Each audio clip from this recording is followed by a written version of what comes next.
အားလုံးပဲမင်္ဂလာပါကျွန်တော်ဒီနေ့ပို့ချပေးမယ့် essay သင်ခန်းစာကတော့ 3D reference အသုံးပြုနည်းနဲ့ hyperlink အသုံးပြုနည်းတို့ဖြစ်ပါတယ် 3D reference ဆိုတာတော့ကျွန်တော်တို့ဒီမှာရန်ကုန်မှာကျွန်တော်စင်းစရာတွေရေးထားပါတယ်เนาะရန်ကုန်မှာကျွန်တော်လာလိုက်ပြီးတော့တွေ့ရ item မျိုးစားတွေလာလိုက်ရောင်းရတဲ့စင်းစရာတွေထည့်ထားတယ်မန္တလေးလည်းထို့တူထည့်ထားတာเนาะဟုတ်ပြီနေပြည်တော်မှာလည်းဒီတိုင်းထည့်ထားတယ်အဲ့တော့ဒီမှာ total စရာရှိပါတယ်ရန်ကုန်မှာကျွန်တော်တို့ရောင်းရတဲ့အရေးအတွက်မန္တလေးမှာရောင်းရတဲ့အရေးအတွက်နေပြည်တော်မှာရောင်းရတဲ့အရေးအတွက်တွေကိုကျွန်တော်တို့ဒီ total ဇာတ်မှာကျွန်တော်တို့ 3D reference နဲ့ပေါင်းပြပါမယ်။ဒါပေမဲ့အဲ့တော့ကျွန်တော်တို့ဒီမှာရန်ကုန်မန္တလေးနေပြည်တော်ပေါ့နော်ဈေးနေရှိတယ် total မှာကျွန်တော်တို့ပေါင်းမယ်ပေါ့။နောက်ပထမဆုံးပေါင်းမယ်ကွက်ပေါ့နော်လက်တော့ဇန်နဝါရီလဒီနားလေးမှာပေါ့နော်ညီများချင်းဆန်လို့ရေးလိုက်ပါနောက်ပြီးတော့တိုင်းလိုက်ထွက်လာရင်ကျွန်တော်ရန်ကုန်ရင်သွားမယ်ရန်ကုန်မှာကျွန်တော်လက်တော့ဒီနေရာလေးမှာပေါ့ကလစ်တစ်ချက်ထောက်လိုက်မယ်ဆလတ်ပေးလိုက်မယ်မန္တလေးမှာလည်းဒီတိုင်းလေးပေါ့ဒီနေရာလေးမှာပဲပြီးရင်ကျွန်တော်ကော်မာလေးတွေပိတ်မယ်နော်ရန်ကုန်ပြီးရင်ကော်မာမန္တလေးပြီးကော်မာပေါ့ဆလတ်လေးပေးပြီးဟုတ်ပြီဒါနေပြီးတော့မှလည်းဒီနေရာလေးပေါ့နေပြီးတော့ဆိုတာကျွန်တော်တို့ကဆရာသုံးပြီးသွားပြီခွင်းလေးပိတ်လိုက်အနာခေါက်လိုက်နော်ပြီးဟောဒါဆိုရင်ရန်ကုန်မှာဇန်နဝါရီလမှာလက်တော့20မန္တလေးမှာလည်း20နေပြည်တော်မှာလည်း20ဆိုတူရဇာတ်မှာကျွန်တော်တို့60ဖြစ်သွားပြီနော်လက်တော့ပါဒါရန်ကုန်မန္တလေးနေပြည်တော်ကိုပေါင်းချုပ်လုပ်လိုက်တာပါအဲ့တော့ကျန်တာတွေကိုကျွန်တော်တို့မပေါင်းတော့နော်ဒီနာလေးကနေကျွန်တော်ဖေးလေးဆွဲချလိုက်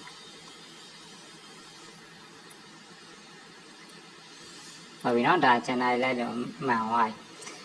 ဒါကတော့ကျွန်တော်ရန်ကုန်20မန္တလေး20ထည့်ခဲ့ရတော့ကျွန်တော်ဒီ total လုပ်တဲ့အခါထင်ရှားအောင်လို့ပါနော်နမူနာအနေနဲ့ပြတာအဲ့တော့ဒီမှာနေပြီးတော့မှမထားပါတော့20မုံဒီမှာ200ပြောင်းလိုက်မယ်နော်ဟုတ်ပြီဒါ200တွေပြောင်းလိုက်မယ်200တွေဖြစ်တယ်အဲ့တော့ကျွန်တော် total ကိုပြန်ကြည့်လိုက်မယ်နော် total မှာ20ကနေ240 auto ပေါင်းသွားတယ်နော်ဒါကျွန်တော် 3D reference အသုံးပြုနည်းဖြစ်ပါတယ်အဲ့တော့ကျွန်တော် total ကိုကြည့်မယ်ဆိုရင်ဖုန်းထဲကနေပြီးတော့ကျွန်တော် auto sum တစ်ချက်နေပြီနော်ဒါနဲ့တွေ့ရင်အနာခေါက်လိုက်ဟုတ်ပြီဒါ total 960ဒီဘက်ကိုလည်းကျွန်တော်10ဆန်းလိုက်မယ်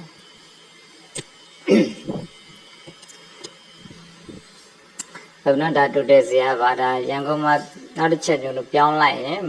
total မှာလည်းတစ်ချက်ပြောင်းသွားမယ်နော်ဒီမှာ keyboard 100ပြောင်းလိုက်ရင် total ပြန်သွားကြည့်total မှာများသွားပြီပေါ့နော်ဒီတိုင်းလေးပါဒါကတော့ပေါင်းချုပ်ဇာတ်သူရဲ့ formula ကတော့ညီမချင်းဆန်ပေါ့နော်ရန်ကုန်ကိုထောက်ပြီးတော့ကော်မာလေးလာတယ်မန္တလေးကိုလည်းကော်မာလေးနေပြီးတော့လည်းကော်မာလေးပေါ့နော်ဆောအလုပ်လာတဲ့အတိုင်းမှာဒါကျွန်တော် 3D reference 3D ဆန်အသုံးပြုနေလေးဖြစ်ပါတယ်ဟုတ်ပြီနောက်တစ်ခါကျွန်တော် hyperlink ဆိုတာကျွန်တော်လိုချင်တဲ့ link ကိုပေါ့နော် link လေးချိန်ပြီးတော့သွားတာပါဥပမာကျွန်တော်ကထားပါတော့ဒီနေရာမှာကျွန်တော်ရန်ကုန်လိုရေးလိုက်မယ်ရန်ကုန်ဒီနေရာမှာကမန္တလေးလိုရေးလိုက်ဟုတ်ပြီဒါလေးတွေကျွန်တော်ရန်ကုန်သွားခြင်းနဲ့ဆိုရန်ကုန်နှိပ်လိုက်ရန်ကုန်ရောက်တယ်မန္တလေးကိုသွားခြင်းနဲ့ဆိုမန္တလေးကိုနှိပ်မယ်မန္တလေးကိုရောက်သွားမှာเนาะဒီပုံစံလေးပါဟုတ်ပြီအဲ့တော့ကျွန်တော်တို့ link ဘယ်လိုချိန်မလဲဆိုကျွန်တော် insert ထဲကနေပြီးတော့ကျွန်တော် link ဆိုတာလေးရရှိတယ်သုံးဖို့သူ့ပေါ်မှာ right click နှိပ်ပြီးတော့ link ဆိုတာလေးရှိတယ်เนาะဒီတိုင်းလေးကြိုက်တဲ့နဲ့ချိတ်ဘယ်နဲ့ချိတ်ပါเนาะအဆင်ပြေပါတယ်အဲ့တော့ကျွန်တော်ဒီမှာရန်ကုန်လင်းချိန်မယ်လင်းဆိုရဲနှိပ်လိုက်နားလေးထွက်လာတယ်နော်တကယ်လို့ဒီနေရာတွေဒီလိုတွေပုံစံတွေရောက်ရင်ကျွန်တော်တို့ကဒီ document တွေပေါ့ရောက်နေတဲ့ဒီ web page ထဲမှာပဲချိန်မှာဖြစ်တဲ့အတွက်ကြောင့်မို့ play in this document ဒါလေးရွေးလိုက်ပါပြီးကျွန်တော်ကရန်ကုန်ချိန်မှာဆိုရန်ကုန်တစ်ချက်နေပဲပြီး okay ပေးလိုက်သင်ချက်ပြီးတော့ရင်ဘာထူးခြားလဲဆိုတော့အပြသားလေးနဲ့ဝင်လာနော်တောက်တစ်ချက်နှိပ်လိုက်ရင်ဒါရန်ကုန်ပြန်အောင်ပါဟုတ်နော်နံပါတ်လေးကိုချက်ချင်တယ်လက်မန္တလေးရွေးပေးလိုက်မယ်โอเคဟုတ်နော်ဒါဆိုရင်ဒါရန်ကုန်သွားခြင်းလဲဆိုရန်ကုန်ရပြီနောက်တစ်ခုကျွန်တော်မန္တလေးသွားခြင်းမန္တလေးရောက်ဟုတ်ပြီဒါနောက်တစ်ခုဒါနေပြီးတော့ထပ်ချက်ချင်တယ်ပေါ့နော်ဒီကနေပြီးတော့ကျွန်တော်ရှိတ်လေးပေါ့ insert ထဲမှာရှိတ်လေးနဲ့ရှိတ်လေးခုဆွဲလိုက်ဒါလေးပေါ့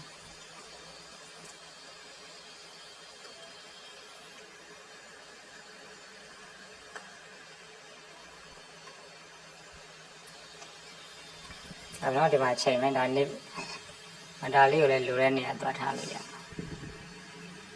ဟုတ်ပြီ insert တွေဝင်မယ် link အနေပြီးတော့ဗောနော် okay ဒါလေးကိုနှိပ်လိုက်မယ်နေပြီးတော့ရောက်သွားနေပြီးတော့ကနေပြန်သွားခြင်းနဲ့ဒီ C1 ကိုပြန်သွားခြင်းနဲ့ဆိုရင်ဒီမှာ link ပြန်ချဲလို့ရတယ်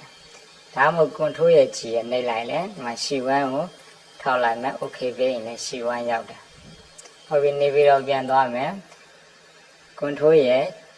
G ရဲ့နှိပ်မယ်လိုချင်တာကိုလိုချင်တဲ့ရှိသွားမယ်ပေါ့ okay ဟုတ်နော်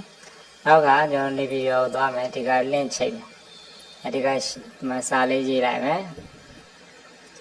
go to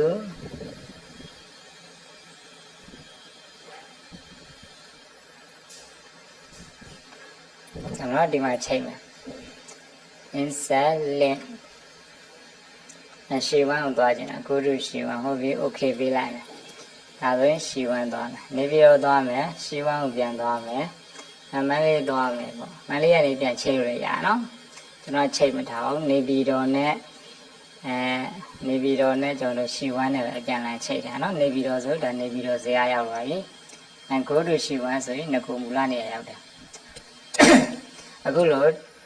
ချိန်นี้ကို hyperlink link ချိန်นี้လို့ခေါ်ပါတယ်เนาะကိုလိုချင်တဲ့နေရာလေးတွေကိုဒီလိုပုံစံလေးနဲ့ချိန်ထားလို့ရပါတယ်စင်းစရာညာတဲ့အခါမှာကိုသွားချင်တဲ့ဟာတွေကိုဒီမှာရှေ့အလိုက်လိုက်ရွေးနေစရာမလိုတော့ဘူးဒီလိုရွေးစရာမလိုတော့ဘူးဟိုမှာကိုသွားချင်တဲ့နေရာလေးတွေကိုကလစ်တစ်ချက်နှိပ်တာနဲ့ရောက်သွားမယ်ပြန်လာခြင်းနဲ့ပြန်လာလို့ရတယ်